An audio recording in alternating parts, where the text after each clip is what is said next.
لیدونکو سلامونه. نن بروز جمعه 18 دسامبر نه بعد کوم موسم تعطیلات وي هغه نه بعد تعلیمي کومې ادارې دي چې هغه کې پرایویټ تعلیمي ادارې یا سرکاري کومې تعلیمي ادارې دي هغه کلاو شوي دي. پرچنار گذشته 159 دن مسلسل محاصره کې دی. د دوی کوم زمینی کومې راستې دي یا هوایي کومې لیارې دي هغه مسلسل بند دي. هغه د واجې دلته خلکو ته ډېرې زیاتې مسلې دي. پټرول ډیزل نشتوالي د واجې دلته کوم آمد و رفت دی یا یوه ځای نه بل ځای ته تګ راتګ دی هغه انتهایي مشکل شوی دی. خو هغه په باوجود بېګا تعلیمي ادارې کوم خلصولی دی هغه اعلان وشول فیصله وشوله چې هغه کې پرایویټ یونین کوم تعلیمي ادارو هغه سره سرکاري کوم منصفلان و هغوی هم موجود و. هغوی دا متفقه طور پر فیصله وکړه چې سبا نسته به تعلیمي ادارې کلاوي. نن بروز جمعه اپر کرم کې سکولونه چې کوم دي هغه کلاو شوي دي. پوښتنه کوو ورڅوی چې آیا نن کومه تعلیمي ادارې کلاو شوي دي سکولونه کلیجونه هغه کې حاضری څنګه دی او کوم سټاپ دی یا طلبه او طالبات دی هغه راغلي دي هغوی ته څه مسله دی. دې وخت زه د جان ډالټن سکول کوم پرنسپل دی هغه سره موجود یم. دې سره پوښتنه کوو معلومات کوو چې آیا د دوی کوم طلبه او طالبات حاضری دي هغه څنګه دي ورسره ټیچر کوم سټاپ هغوی حاضری څنګه. سردار ته وایه تعلیمي ادارو کوم فیصله بېګا وشوله هغه څنګه وه هغه نه ته مطمئن یې نه یې مطمئن. بل دا پټرول نشته ډیزل نشته ورسره سټیشنري سامان نشته. داسې وخت کې د ادارو کلوولي فیصله هغه ته کوم نظر سره ګوري او نن حاضری څنګه وي؟ بسم الله الرحمن الرحیم. اول خدا د تا مو ډیره شکریا ده کوو چې دې سختو حالاتو کې دې مشکلاتو کې ته راغلې د موږ سکول ویزیټ ده وکړو. پاتې شوره د کومه خبره ته وکړه کوم کوېشن ته مو نه وکړو دا خو یقیني خبره دی چې کوم سختو حالاتو سره مو مخامخ یو. مو ته د سکول چلونې هېڅ قسم ته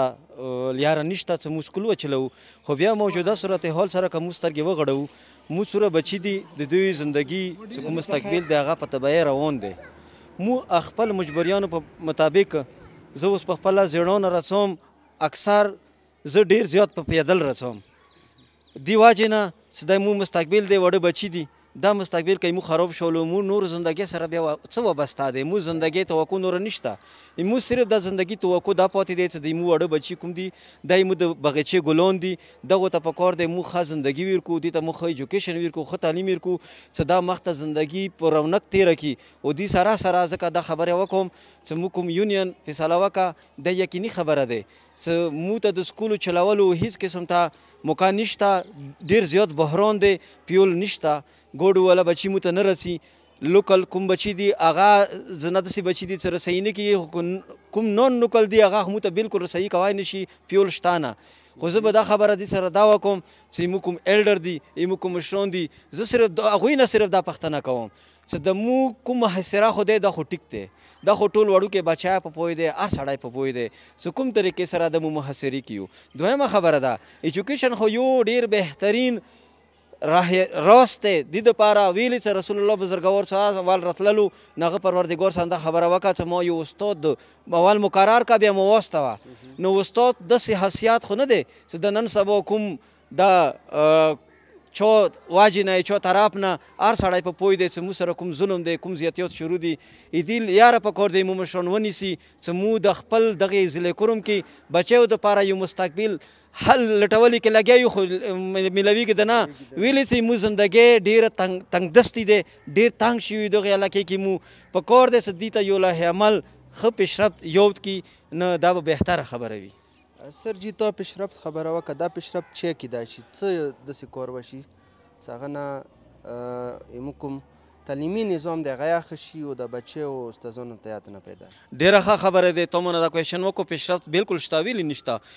ما سره معاشرې کې ښه ویل ایجوکیټډ پرسن شته ښه ویل ایجوکیټډ ایکسپیرینس کسان شته هغه په ښې او بدې خبرې باندې پوهېږي هغه ویلي غپیل دي. د کوم حالات سره مو مخامخ یو دا خو هر سړي وړه وړه بچي ته پاته دی چې موږ کوم ځای کې کومې لیول سره کوم هغه سره د مو استعمالیږو ویل استعمال شو مو چې کوم نامور کسان دي کوم معزز حضرات دي هغه اوسه پورې شته خو هغوی خپل قدم مخته نه دی ایښی په کار دی کېږدوي که سا حالات وي هوي ده که نه سا حالات سره به اوس مو مقابله کوو کوم ځای نه یې مو لیاره باندې هغه لیاره په کار دی مو خلاصه کړو د تعلیمي لیاره خلاصه کړو ویلې دلته خلک غوټې غوټې دوی لري پرته دي دلته مو سره پرته دي کاټو کې بشترو کې پرته دي مثال سړی په دې پوهېږي ویلې پروت دی ځکه بیا داسې مو ته پیشرفت دغه سهولیات نشي راکوی نه بیا د دغو خلکو دلته مو څه ضرورت نشته بیا لوړ شي بیا د ما لکې نه وځي دا علاقه د مو ته پرېږدوي زه پوه شه بیا د حالات پوه شه ډیره مهرباني مرګلو دا د دغه سکول پرنسپل مشکلات شته تکلیفات شته پټرول ډیزل نشته سټیشنري سامان نشته داسې دوران کې سکولو فیصله بچیو دپاره ښه دی خو هغه ټیچران څخه ډېر وریانه راځي او هغه سټوډنټیان څخه ډېر وریانه راځي هغوی دپاره ډېر زیاتې مسلې دي نو ایجوکیشن ډپارټمنټ اوسه پورې دې باندې هېڅ قسم ته څه کوآپریشن دوی سره نه دی کړی او ضلعي انتظامیه هم خواب خرگوش جو ہے وہ سو رہی ہے نو مسالې ډېرې زیاتې دي په کار خو داسې دی چې څنګه پنجاب کې تعلیم دی هغه په کار دی کی پی کې آوي څنګه پنجاب کې هلته امن دی په کار دی دغه ځای کې آوي نو نن 18 دسمبر نه بعد نن چې کوم دی تعلیمي ادارې کلو شي د هغه کې حاضرۍ نه ہونے برابر